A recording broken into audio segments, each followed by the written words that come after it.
अभी हम आ चुके हैं ग्राम पंचायत भाटपाल में।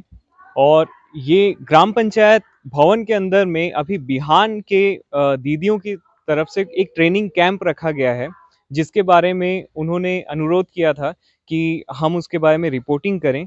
तो आइए देखते हैं कि उसमें उन लोगों ने क्या क्या ट्रेनिंग में बताया है और इसका क्या लाभ मिलने वाला है बिहान की दीदियों को। बिहान की तरफ से जो जो एग्जाम हो रहा है वो किसके बारे में है और क्यों हो रहा है उसके विषय में बता दें। ये जो बिहान की ओर से जो दीदियाँ हैं, ये पशु सखी दीदी हैं और पशु सखी दीदी का किस प्रकार से कार्य करेंगे, किसानों का किस प्रकार से आय करेंगे और दीदी लोग खुद से किस प्रकार से कमाएँगे, उसके बारे में इसका डिटेलिंग है। अभी दीदी लोग का किस प्रकार से गाँव में जाके चर्चा करेंगे, चाहे वो मुर्गी और बकरी, मेन रूप से जो छोटे किसान हैं, जो गरीब महिला है, गरीब किसान हैं, वो किस प्रकार से आय में अपना वृद्धि कर सकते हैं। जैसे कि धान वगैरह होता है ना? खेती तो एक निश्चित समय के लिए रहता है। जैसे बारिश हुआ तो धान का सीज़न खत्म हो गया। लेकिन ये लोग मुर्गी और बकरी को सीज़न बाय सीज़न करते हैं। मतलब साल में हर एक समय हो सकता है। तो इसको हम लोग मतलब किस प्रकार से इसको टेक्निकली रूप से करें कि उससे आय का स्रोत बने। अभी सभी के यहाँ है, लेकिन वो लोग इसको आय के रूप में नहीं देख पाते हैं। जैसे कि अभी कर रहे हैं, हर एक दीदी के यहाँ पूछेंगे, किसी के यहाँ 20 है, किसी के यहाँ 40 है, लेकिन पूछते हैं कि आय कितना कमा रहे हैं, तो नहीं बता पाते।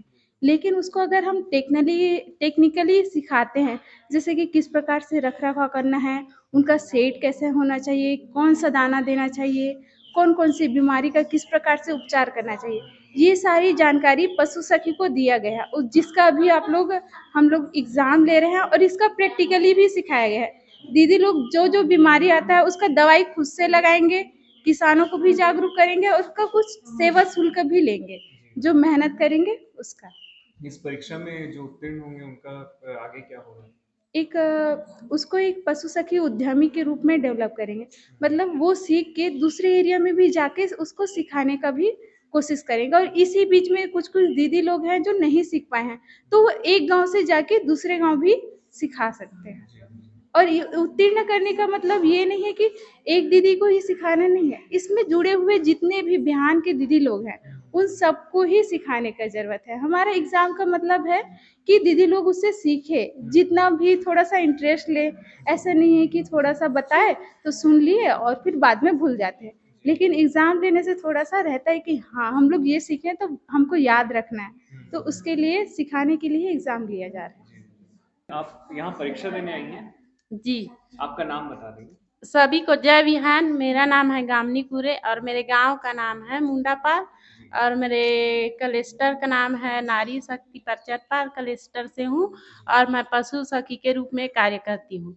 पहले तो मैं जैसे ये पशु सखी काम नहीं कर पाते थे, हम लोग किसान के ही साथ कृषि क्षेत्र में काम करते थे।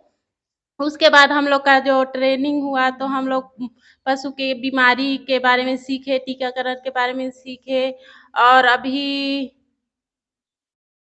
टीकाकरण अब गाँव-गाँव में करेंगे। तो जब से आप बिहान से जुड़ी हैं, आप कितने साल से इसमें जुड़ी हुई हैं बिहान से? ये 5-6 साल से। 5-6 साल हो चुके हैं। इसमें आप लोगों ने क्या-क्या ट्रेनिंग लिया है? यही पशु के बारे में जैसे मुर्गी बीमारी, बकरी बीमारी और समय-समय पे टीकाकरण करना है, पशु को कैसे रख-रखाव के बारे में, खान-पान के बारे में, सब के बारे में। हाँ, इससे क्या-क्या फ़ायदा आप लोग को देखने मिला आपके आस-पास के इलाके में? जैसे पहले तो गाँव में पशुपालन करते हैं मतलब मुर्गी-वुर्गी, मगर चारा में और खान-पान में, पानी पिलाने में इसमें पहले ध्यान नहीं दे पाते थे। मगर अब जैसे हम लोग पशु सखी बने हैं तो हमारे माध्यम से हम गाँव में किसान के पास जाके ड्रिकर पाइप दिए मतलब पानी पिलाने वाला डब्बा दिए हैं, उससे पानी पिला रहे हैं, जिससे मुर्गी को बीमारी बहुत कम लग रही।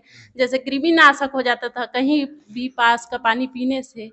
तो अब उससे थोड़ा मुर्गी मन को भी बीमारी से छुटकारा मिल रहा है और किसान भी थोड़ा बहुत जी, इससे लाभ उठा पा रहे हैं इसका। व्यवसाय के रूप में इसको हाँ, एक तरीके से जो है सरकार कोशिश कर रही है हाँ, बिहान कोशिश के कर माध्यम रही है। से।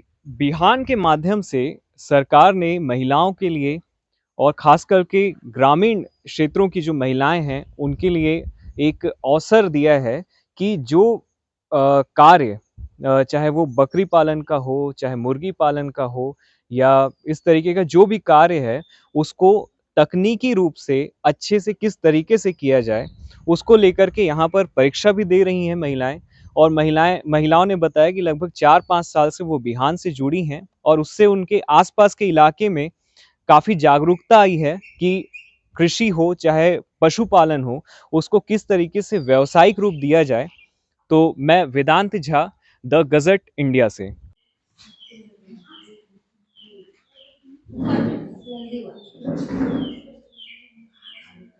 और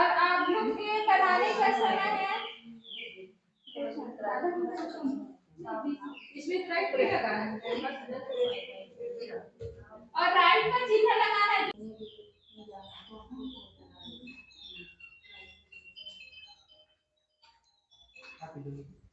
एक पूछा है मैडम, मोदी घर कौन सी दिशा में होना चाहिए, ये भी जरूरी है।